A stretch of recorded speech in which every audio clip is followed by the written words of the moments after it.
Good afternoon, ladies and gentlemen. I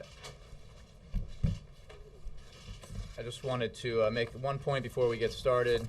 I have with me today John Brennan, Assistant to the President for Homeland Security and Counterterrorism, and he will take questions from you about the events of last night and yesterday afternoon and what preceded those events. And then if you have any questions on other subjects, I'll do about 10 minutes after Mr. Brennan is finished to take those questions. I just want to make a point before John comes up that, as many of you know, that the president, even before he was president, when he was a candidate, has a very clear idea about the approach he would take as president towards Osama bin Laden. In August of 2007, he said, if we have actionable intelligence about high-value terrorist targets and President Musharraf won't act, we will. In July of 2008, he said, we must make it clear that if Pakistan cannot or will not act, we will take out high-level terrorist targets like bin Laden if we have them in our sights.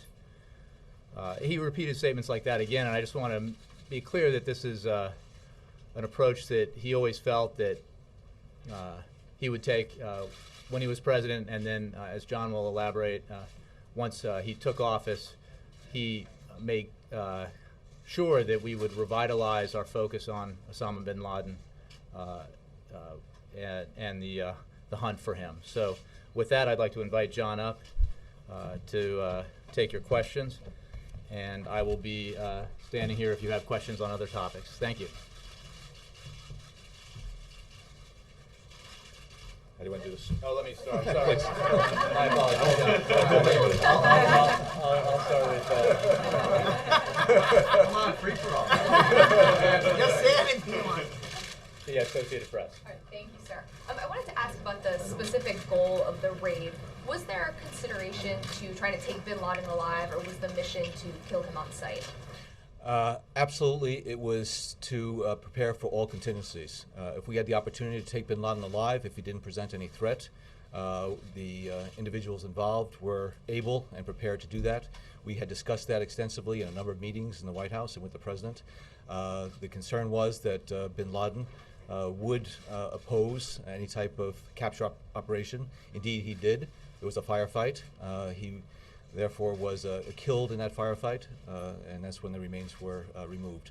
But we certainly were planning for the possibility, which we thought was going to be remote, given that he would likely resist arrest, but that we would be able to capture him.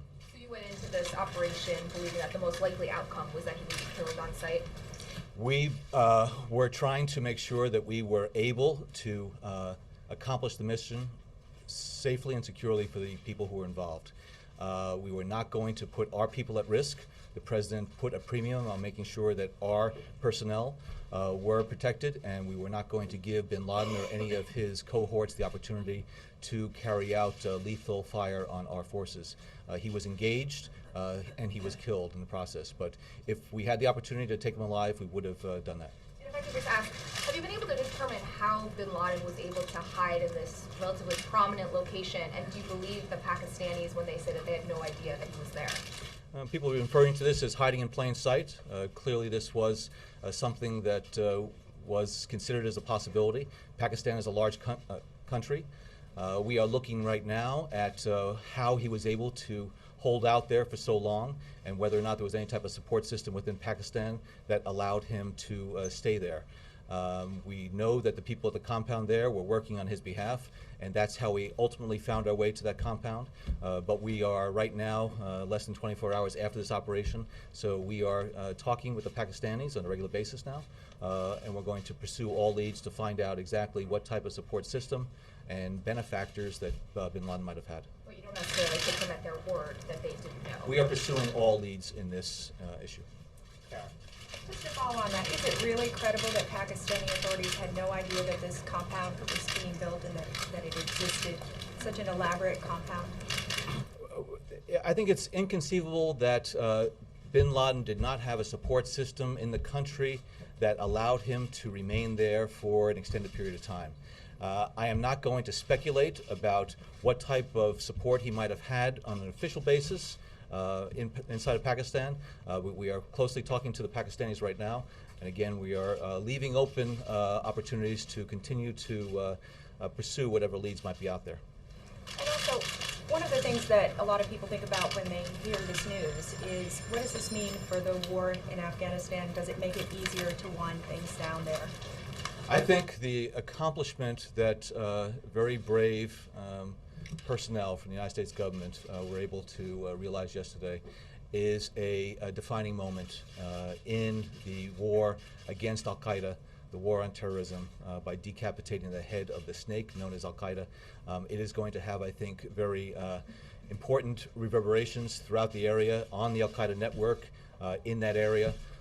This is something that we've been after for 15 years. It goes back before 9/11.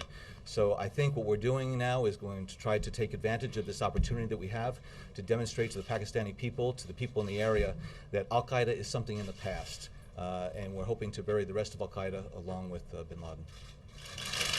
Okay. In the situation room yesterday, could you describe how you were monitoring the goings-on? It's been described as a very tense, understandably a very tense scene. Were you watching the operation? Were you listening to it? How were you getting your information? The principals convened yesterday around midday. There were others who we were here early yesterday morning. The president joined us then early afternoon before the operation got underway. When the operation did get underway, then the president rejoined the group, and we were able to monitor on a real-time basis the progress of the operation from its commencement to its time on target, to the extraction of the remains, and to then the egress off of the target. It was probably one of the most anxiety-filled periods of time, I think, in the lives of the people who were assembled here yesterday. The minutes passed like days, and the president was very concerned about the security of our personnel. That was what was on his mind throughout, and we wanted to make sure that we were able to get through this and accomplish the mission. But it was clearly very tense, a lot of people holding their breath. And there was a fair degree of silence as it progressed, as we would get the updates. And when we finally were informed that those individuals who were able to go in that compound and found an individual that they believed was bin Laden, there was a tremendous sigh of relief that what we believed and who we believed was in that compound actually was in that compound and was found. And the president was relieved once we had our people and those remains off target.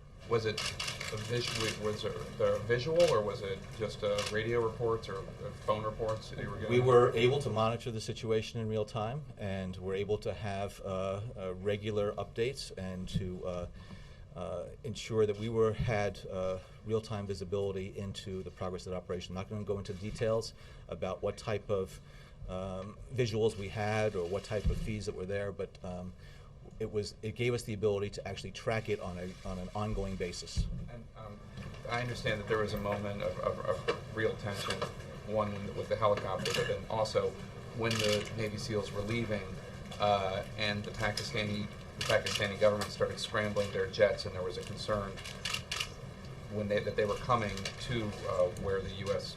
troops were, where the Navy SEALs were. Was there an actual concern that the Pakistanis, since they were not apparently informed about this military operation, was there an actual concern that they might actually take military action against Navy SEALs? We didn't contact the Pakistanis until after all of our people, all of our aircraft were out of Pakistani airspace. At that time, the Pakistanis were reacting to an incident that they knew was taking place in Abbottabad. Therefore, they were scrambling some of their assets. Clearly, we were concerned that if the Pakistanis decided to scramble jets or whatever else, they didn't know who was on those jets. They had no idea about who might have been on there, whether it be U.S. or somebody else. So we were watching and making sure that our people and our aircraft were able to get out of the Pakistani airspace. And thankfully, there was no engagement with Pakistani forces. This operation was designed to minimize the prospects, the chances of engagement with Pakistani forces. It was done very well, and thankfully, no Pakistani forces were engaged, and there were no other individuals who were killed aside from those on the compound. Thank you, sir. Yeah. Thank you. Can you talk to us about what documentation you may have found there? Was it a bank vault worth of information, and are you able to potentially get some additional leads out of the information that was found? The people who were on the compound took advantage of their time there to make sure that we were able to acquire whatever material we thought was appropriate and what was needed. And we are in the process right now of looking at whatever might have been picked up. But I'm not going to go into details about what might have been acquired. We feel as though this is a very important time to continue to prosecute this effort against al-Qaeda, take advantage of the success of yesterday, and to continue to work to break the back of al-Qaeda. Was it a lot of information? How would you describe in terms of the volume? We are trying to determine exactly the worth of whatever information we might have been able to pick up. And it's not necessarily quantity, frequently it's quality. Now that you have Osama bin Laden, can you tell us how close the U.S. has gotten to him in the past beyond Tora Bora? Any other close calls that we have not been informed about? Over the years, Tora Bora was certainly the last time that we had actionable and what we thought was very credible information about where he was located. A number of leads have been pursued over the years. I think what this operation demonstrates is that there are some very, very good people who have been following bin Laden for many, many years. They have been very persistent. They have pulled on every thread, and as a result of that diligence and their analytic capabilities, they were able to track this and continue to build a body of evidence that suggested, circumstantially, that bin Laden was at that compound. That's what they did. It was much greater confidence that we had in this body of intelligence, in this body of information, than we've had since Tora Bora. Still, though, there was nothing that confirmed that bin Laden was at that compound, and therefore when President Obama was faced with the opportunity to act upon this, the President had to evaluate the strength of that information and then made what I believe was one of the most gutsiest calls of any president in recent memory. And in the lead up to that final mission, can you talk to us about how the anxiety of not being able to track or even get the name initially of the gentleman who led you to the compound? Counterterrorism work and doing what's called targeting analysis is exceptionally tedious and painstaking as far as taking a little bit of data and piecing it together and trying to correlate it with something else. And as a result of the information that we had in a very generic way about these couriers and individuals who were cutouts for bin Laden, over time we're able to piece together additional information, get the name he was known by, his nom de guerre, associate that then eventually with his real name, associate that then with other things that real name was associated with, and track it until we got to the compound in Abbottabad. And then over the past 6 months, with trying to ensure that we had the best visibility in terms of understanding what was happening at that compound.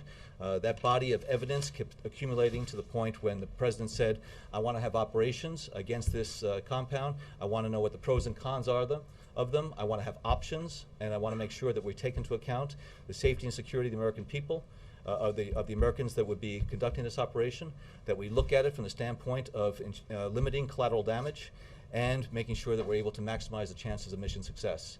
And ultimately, we got to that point. We can bring those together. The President made the decision, and the results, I think, speak for themselves. Chad, you said that that Osama bin Laden was actually involved in the firefight. It has been reported that he reached for a weapon. Did he get his hand on a gun, and did he fire himself? He was engaged in a firefight with those that entered the area of the house that he was in. And whether or not he got off any rounds, I quite frankly don't know. Go ahead. As just thinking about that from a visual perspective, here is bin Laden, who has been calling for these attacks, living in this $1 million plus compound, living in an area that is far removed from the front, hiding behind women who were put in front of him as a shield. I think it really just speaks to just how false his narrative has been over the years.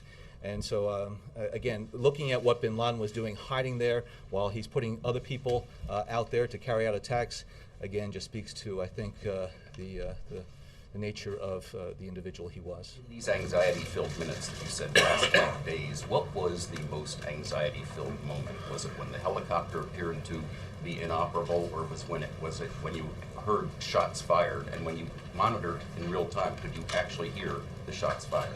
You know, when you plan these things out, you have already, you know in your mind exactly what's the first step, second step, and everything going along.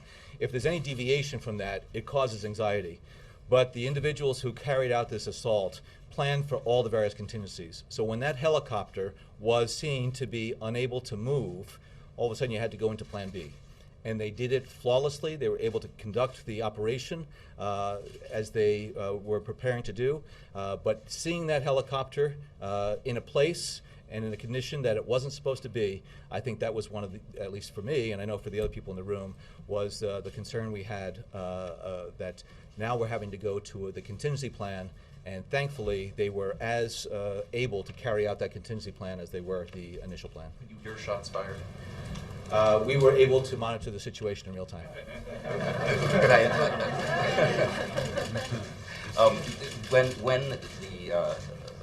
when he actually, can you describe any reaction by the president specifically when it became clear that this was Osama bin Laden and that he had been killed? Do you remember the president's words or reaction from the president? Well, you know, you say when it became clear, and that's one of the things that we had to do throughout the course of this operation.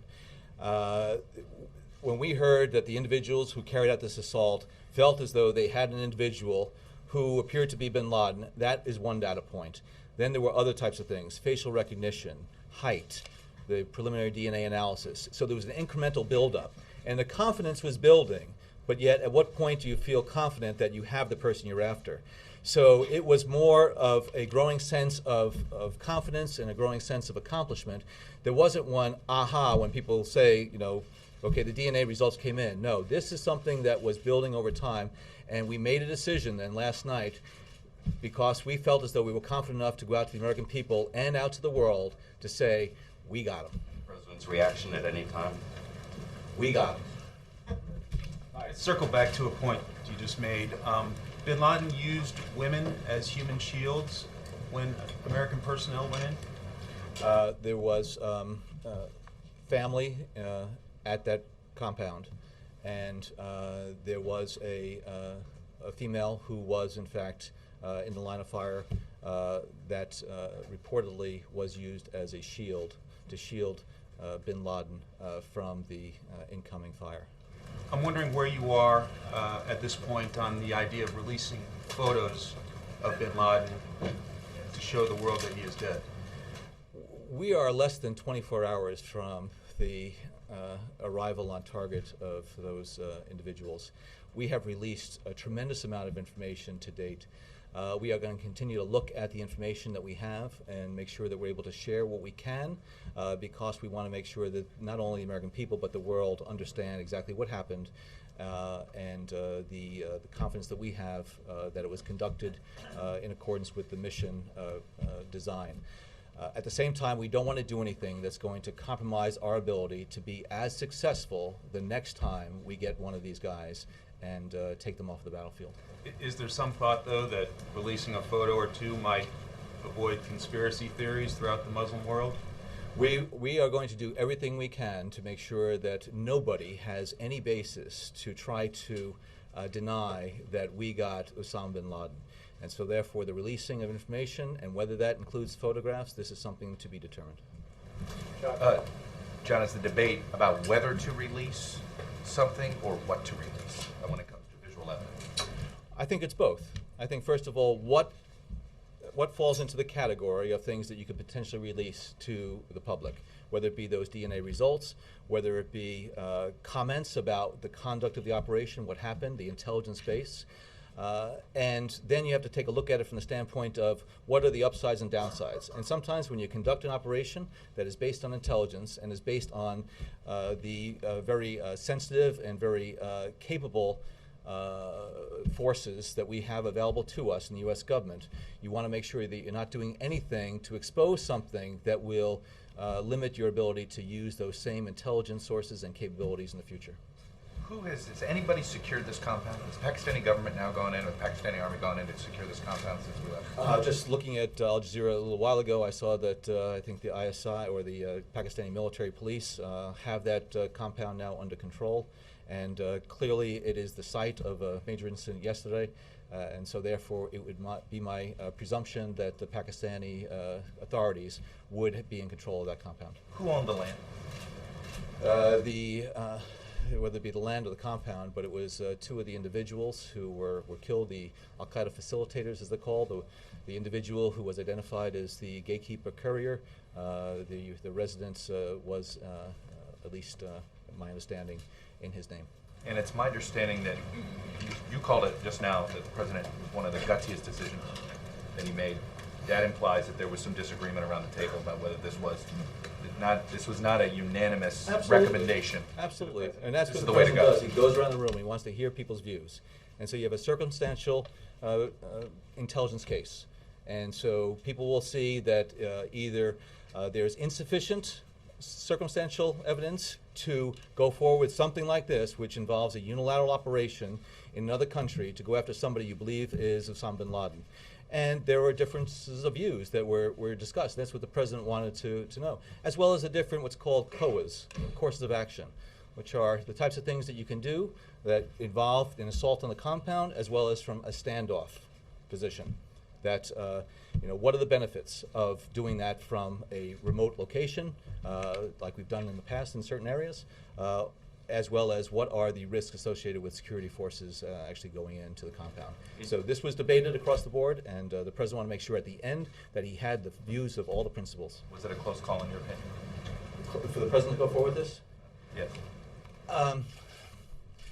I've been following bin Laden for 15 years, been after this guy, and I have the utmost confidence in the people, particularly at CIA, who've been tracking him. They were confident, and their confidence was growing. This is different. This intelligence case is different. What we see in this compound is different than anything we've ever seen before. I was confident that we had the basis to take action. I also, though, have the confidence that the U.S. team that went in there has exceptional skill to do this very capably. So I was a supporter, and I know a number of other people were supportive to do this. But the president had to look at all the different scenarios, all the different contingencies that are out there. What would have been the downsides if, in fact, it wasn't bin Laden? What would have happened if a helicopter went down? So he decided that this is so important to the security of the American people that he was going to go forward with this. Derek, can you tell us more about the role that the U.S. is, more of the role of how the U.S. is interacting with Pakistan, and are we actively investigating what they knew and didn't know about Osama bin Laden being there or not? Well, a couple of things. One, the president mentioned yesterday that he spoke to President Zardari, and a number of senior U.S. officials are in regular contact now with their Pakistani counterparts. We are continuing to engage with them. We're engaging with them today as we learn more about the compound and whatever type of support system that bin Laden had. I will point out that we've had differences of view with the Pakistani government on counterterrorism cooperation and areas of cooperation and what we think they should and shouldn't be doing.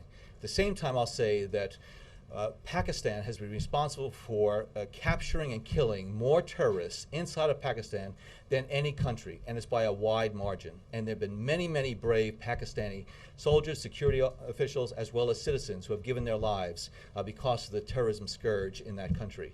So although there are some differences of view with Pakistan, we believe that that partnership is critically important to breaking the back of al-Qaeda and eventually prevailing over al-Qaeda as well as associated terrorist groups. John, can you tell us about the burial at sea? Where did it happen? When did it happen? The disposal of the burial of bin Laden's remains was done in strict conformance with Islamic precepts and practices. It was prepared in accordance with the Islamic requirements. We early on made provisions for that type of burial, and we wanted to make sure that it was going to be done, again, in strict conformance. So it was taken care of in the appropriate way. I'm not going to go into details about sort of the where, but that burial has taken place. It took place earlier today, our time. And why? When was that decision made? I'm sorry? When was that decision made that he would be buried at sea and killed? And can you explain why? Hold on, one at a time. Yeah. Was it months or years ago? Was this part of the plans all along? the COAs, the course of action, and the subsequent decisions that would have to be made have been developed over the course over the last several months. The senior officials, and there was a working group that was working this on a regular basis, if not a daily basis, over the last several weeks, looking at every decision and based on what type of scenario would unfold, what actions and decisions would be made.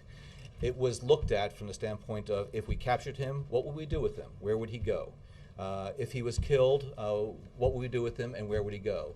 And it was determined that it was in the best interests of all involved that this burial take place, again, according to Islamic requirements, at sea. Why at sea? Can you just tell us why? That was the good idea. It was determined that there is the requirement in Islamic law that an individual be buried within 24 hours. Went inside of Pakistan, carried out the operation, he was killed, he was removed from Pakistan. There were certain steps that had to be taken because of the nature of the operation. We wanted to make sure we were able to do that in the time period allotted for it. Going to another country, making those arrangements, requirements, would have exceeded that time period in our view. And so therefore we thought that the best way to ensure that his body was given an appropriate Islamic burial was to take those actions that would allow us to do that burial at sea. John, did you consult a Muslim expert? We consulted the appropriate specialists and experts, and there was unanimity that this would be the best way to handle that. And last question, do you know if detainees at Gitmo have been informed of what has happened to... I do not know. There are reports that he was wrapped in a weighted white sheet. Or how secure is that? Well, the body are you confident that the body is not going? Burials at sea take place on a regular basis. The U.S. military has the ability to ensure that that burial is done in a manner that is, again, consistent with Islamic law, as well as consistent with what the requirements are for a burial at sea. And so that burial was done appropriately. And also today, lawmakers are urging possibly reconsidering or reevaluating aid to Pakistan, maybe attaching strings to military aid there. What is the I think people are raising a number of questions, and understandably so. Again, we're in just the first day after the operation, and he was found in Abbottabad, outside of Islamabad. I'm sure a number of people have questions about whether or not there was some type of support that was provided by the Pakistani government. So I think people are raising these questions, and now we're going to have to deal with them. Is there a visual recording of this burial? We got to get other people to answer. Mark. Just a quick question about the burial and then something else. Was there an imam there? Was there a it was done appropriately with the appropriate people there. Okay. And a question, I don't know if this is for you or for Jay. The president's going to speak to the bipartisan leadership tonight at this dinner. What is he going to say about this that's different than what he said before and that's particularly geared to them? Can you just give us a preview? Well, you're going to have another 20 hours of information that has been acquired since what he said to the nation last night. I think what he's going to try to do is to give the congressional visitors here an update on that. Last night we didn't have some of the analysis that was done. Now we can say with 99.9% confidence that this was bin Laden. So it's those types of things, as well as to explain to the Congress in many respects, some of the unique features of this mission, which were the extreme compartmentation of it, how it was kept so closely held within our government, why it was done in a unilateral fashion, and so things along those lines. Is there some reporting that the burial, that the U.S. offered the body to the Saudis, so the burial, they declined that? Is that true? After we had confidence that it was bin Laden and that he was dead, we took the steps that we had agreed to in the interagency that were necessary to ensure that that burial at sea was the most appropriate thing to do. And so we touched base with the right people. I'm not going to go into any details about who we might have consulted with in the aftermath of his death and before his burial. Mark. Mr. Brennan, can you give us any details on whether there were previous operations that were called off at the last minute because of fears of risks, or perhaps the inability to identify bin Laden's body positively? Had it been done differently? You mean against this target? Against this target. as I said, there were different courses of action about the options that were available to the president as far as whether there's going to be an assault on the ground or whether there's going to be some type of standoff option. Discussed all of the pros and cons of them, and through that process of discussion, the options were narrowed down until the president decided that this was the best option because it gave us the ability to minimize collateral damage, ensure that we knew who it was that was on that compound as opposed to taking some type of strike there, and also as a way to do what we could to respect the sovereignty of Pakistan and also to allow us to engage with them immediately after the fact, as opposed to some type of ordinance that might be dropping on it. Can I ask one follow-on? You mentioned that questions are going to be raised about Pakistan, understandably, and the role of Pakistan. For you in your counterterrorism job, given now the history of the Raymond Davis episode and the fact that this was done without consultation, are you concerned that in your line of work it'll be very difficult to reestablish a good working relationship with the ISI or the intelligence authorities there? No, there's dialogue going on with our counterterrorism counterparts in the aftermath of this. They're expressing understanding about the reasons why we did this. They are appreciative that it was done without having Pakistani casualties outside of that compound. The U.S.-Pakistani relationship, which is a strategic relationship, goes on a number of different areas and levels. Counterterrorism is one of them. It can be a complicated matter. As I said, we don't always agree on some of the things that we want to do, but through that continued dialogue and communication, I think we get where we need to be. This is one more incident that we're going to have to deal with, and we look forward to continue to work with our Pakistani colleagues because they are as much, if not more, on the front lines of the battle against terrorism. How certain are you that there will be some kind of movement to avenge this death, some kind of retaliation? Is there, if you still had the color-coded alerts, would this be a time when you would raise that alert? Janet Napolitano, Secretary of Homeland Security, had announced that there was a change in the color-coded system to the National Threat Advisory System, and I think she has put out a statement saying that we don't have the specific incredible threat reporting that would require some type, in their mind, of an elevation of that threat status. Like any incident like this, what we do is take the prudent steps afterward to make sure that we have our vigilance up, that we are taking the appropriate measures so that our security posture is strong both overseas and here. But I think there is always the potential for terrorist groups to try to strike out and avenge an operation like this. But also I think some of them are asking themselves, bin Laden's dead. The Al-Qaeda narrative is becoming increasingly bankrupt. There is a new wave sweeping through the Middle East right now that puts a premium on individual rights and freedom and dignity. And so Al-Qaeda, bin Laden, old news. Now's the time to move forward. And we're hoping that this is going to send a message to those individuals who are out there that the terrorism and militancy is not the wave of the future, it's the wave of the past. Is Al-Qaeda weaker and never able to return? This is a strategic blow to Al-Qaeda. It is a necessary but not necessarily sufficient blow to lead to its demise. But we are determined to destroy it. I think we have a lot better opportunity now that Al-Qaeda, that bin Laden is out of there, to destroy that organization, create fractures within it. The number two, Zawahiri, is not charismatic. He was not involved in the fight earlier on in Afghanistan. And I think he has a lot of detractors within the organization, and I think you're going to see them start eating themselves from within more and more. Christy? Mr. Brennan, thank you. There are reports that there was a replica of the compound. Can you tell us anything about where and how that was put together? You can imagine that for something as important as this and something as risky as this, every effort would be made to do the practice runs, understand the complexities and the layout of the compound. There were multiple opportunities to do that in terms of going through the exercises to prepare for it so that once they hit the compound, they had already simulated that a number of times. So this was done, and again, I'm not going to go into details about where or when, but needless to say, when they hit that compound, they had already trained against it numerous times. Can I just ask you, as a follow-up, the compound was so big, how did the SEALs know where to find bin Laden? And can you say anything about, was it a bedroom or a dining area or an open area or something like that?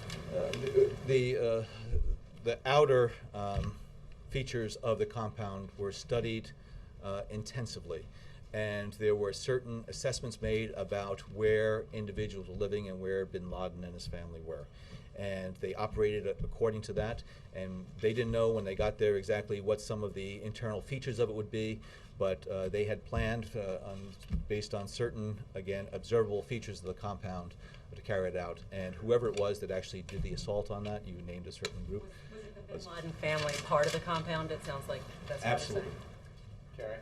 Jay, this might be a question more for Jay, but given the sort of unity that you've seen from messaging from both sides, both parties in the last 24 hours, is the president going to make any appeal to leaders tonight that this sense of unity can carry through to other issues that they need? I'll address that because that goes to Mara's question, but I want to get John just a few more because he's got other things he needs to do. Let me go to April, maybe 2 or 3 more for. I'm sorry, Carrie, go ahead.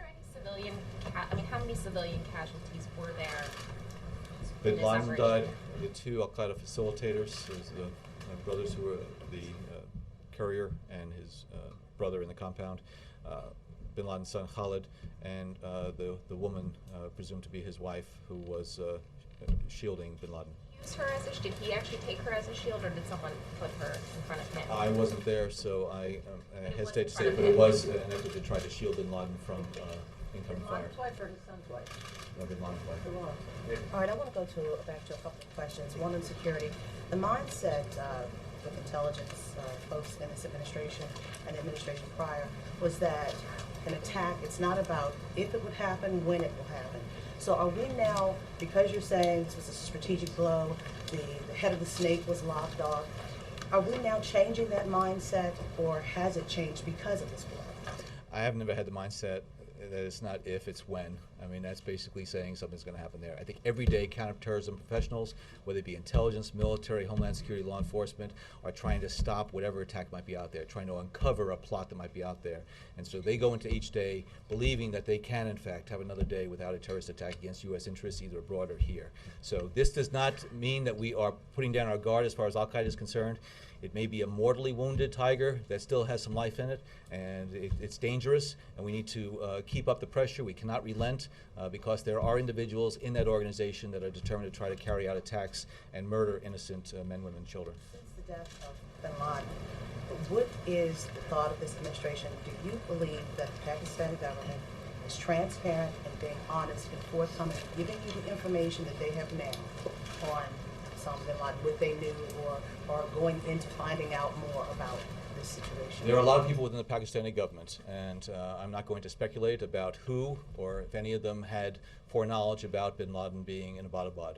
But certainly his location there outside of the capital raises questions. We are talking to the Pakistanis about this, but they, at least in our discussions with them, seem as surprised as we were initially that bin Laden was holding out in that area.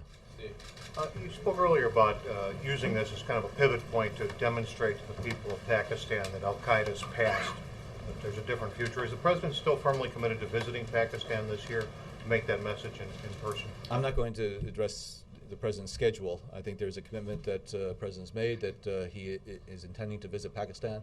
A lot depends on availability, scheduling, whatever. The president feels very strongly about that the people of Pakistan need to be able to realize their potential to have a life that is full of security as well as prosperity. And because of the Al-Qaeda menace as well as other militant organizations in that country, too many Pakistanis have suffered and have died because of that. And what the president's wanting to do and what we're doing with the Pakistani government is to see what we can do to help the Pakistani government provide that type of lifestyle for the populace in the future. Can I just do Stephen and then Sam, and then we'll let John go. Does the fact that bin Laden was found in such apparently comfortable conditions in Pakistan, and there are obviously big threats to the U.S. interests in places like Yemen in terms of terrorism, undercut the strategic rationale for the need to still have 100,000 troops in Afghanistan? The basis for the ISAF presence in Afghanistan is to bring that country the security that it can have and to not allow Al-Qaeda to ever again use Afghanistan as a launching point. This is something that we're in ongoing discussions with the Afghan government, obviously the Pakistani government. We need to make sure that that part of the world, which has given rise to a number of groups, Al-Qaeda, others, that they cannot use that area with impunity to carry out attacks. So we are as determined as we ever have been to bring the security that these countries and these people need and deserve because of what we can, in fact, help them with. Sam. Yeah, I'm just curious. I know that we didn't let any other countries know before the strikes, but in the time that's unfolded since, has the president had any contact with the leaders of NATO countries? The president has had a number of conversations with foreign leaders about this issue. I'm not going to go into the individual discussions he's had, but clearly this is something of international significance and that he has and will continue to have in the coming days, those discussions. But you can't say if he's talked to, say, Chancellor Merkel or President Sarkozy. I guess I could, but I'm not going to. I know that's a follow, so I'll let Jake. In light of the size of this, the unique feature, the size of this compound, is it likely that the neighbors had known anything about this, that lived there? When you look at the features of this compound, these very high walls, 12, 16, 18-foot walls, barbed wire on the top, this was a family, this was a compound that had very limited interaction, to the best of our knowledge and observation, with the surrounding houses. But it clearly was different than any other house out there. It had the appearance of, sort of a fortress. So it does raise questions about it. Basically. Well, I think there was, we have had some indications that the family that was there tried to remain anonymous and tried not to have that interaction.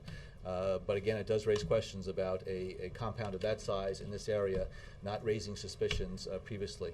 Thank you, sir. I just want to end with Jake had a follow on. I just want to clear something up because I think a few of us were confused. The woman that was killed was Bin Laden's wife? It's my understanding. And, and he was using her as a shield? She served as a shield. Again, this is my understanding, and we're still getting the reports of exactly what happened at particular moments. That when she fought back, when there was the opportunity to get to Bin Laden, she was positioned in a way that indicated that she was being used as a shield, whether or not Bin Laden or the son or whatever put her there, or she put herself there. But yes, that's again my understanding, that she met her demise, and my understanding is that she was one of Bin Laden's wives. How many other people in that compound? Thank you, sir. Thank you very much. I'm sure we'll have more. I'm sure as. Was there a reason you said 99.9% certain it's Bin Laden? Why not say 100? I believe that's based on DNA. If I could just, I just want to start by addressing a question that Carrie and Mara had, which is tonight the president will obviously, as John said, make some remarks related to the successful mission against Osama bin Laden. I think one of the themes you'll likely hear him sound is will echo what he said last night, which is that this is a good day or good days for America and for Americans. The fact that we were able to accomplish this says a lot about our country and our perseverance. I think you can fairly say that the victims in this country on 9/11, the Americans who were victims were not Republicans or Democrats; they were Americans. Those who launched who have been working on this diligently for 9.5 years are not Republicans or Democrats; they're Americans. Those who carried out the mission yesterday, the same could be said about them. So I think that one theme you'd likely hear from the president on tonight is about the capacity for Americans to come together and achieve very difficult goals when we work together. Will we get that line? We can follow up with you on logistics. I don't believe that there's some logistical issues here. We will get it to you right afterwards, if not live. But let me just do 10 minutes or so so that we can all file and other things. I'll move around. I'll take the Associated Press, and then I'll move around a little bit. Yes? Thank you. This is sort of in line with some of the stuff we were talking about, but obviously if the president gave this order, the final order on Friday morning, he then went on this long trip on Friday, he had the correspondence dinner on Saturday, he was golfing Sunday. Can you talk a little bit about his mood as he was trying to keep this poker face going through these other events, meanwhile knowing the actions that were going to be taken in Pakistan? Well, I would. I think one thing that's important to note is that as John mentioned, the compartmentalization here. I mean, there was obviously a success here at a different level, which was the ability to keep the mission secret. And having spent a great deal of time with him on Friday, I can say that he was focused on the devastation in Tuscaloosa. He was focused on and talked a lot about it in the wake of that visit, and the experience that I think was unique about that is you discover that you know, when folks get an opportunity to meet the president, there are different ways that they do that, you know, town hall meetings or rope lines or things like that. But there's something unique about even a president being able to meet individuals who've suffered such terrible things, you know, as those residents of Tuscaloosa did, and in their moment of despair, that's very powerful, and I think he felt that. So he was focused on that, and then obviously the Cape Canaveral, and then on to the commencement address at Miami-Dade College. I mean, having said that, he was obviously taking calls and being updated regularly, and the same goes with Saturday and Sunday, which Sunday he spent a great deal of his day in the West Wing and in the Situation Room. Let me, George. Back to the meeting tonight. Other than bin Laden, what is his objective as far as budget and debt limit and so on? I think, as we've said, that this is a continuation of his effort to bring leaders of Congress here in a social setting with spouses to improve communication in general. And there's no agenda, there's no goal in terms of budget or any other issue, except to have that kind of conversation, which I think he finds to be a useful thing to do in terms of, in some ways, creating a better environment for the kind of work that the White House and the Congress need to do together. So nothing beyond that, George. Hold on 1 second. Andre. Thank you, Jay. Two things. Briefly, who is in charge of the compound now? That was asked. I mean, our understanding on the visuals that we've seen is that the Pakistani authorities are in charge of the compound. And secondly, more importantly, what was the legal basis for the operation? I would just refer you to what the president has said since taking office and prior to it, that given the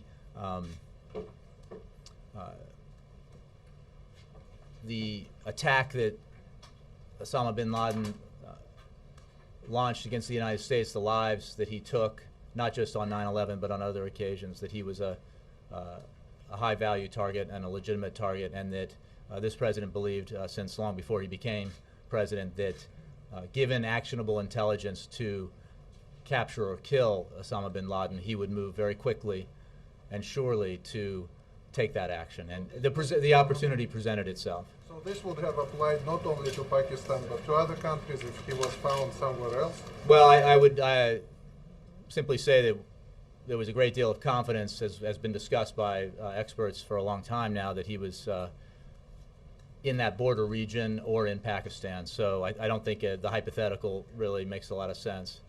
Let's see. Cheryl. Has the president picked a new commerce secretary, and when can we see that announcement? I don't have any personnel announcements for you or timing of personnel announcements for you. Let me just do Bill Press.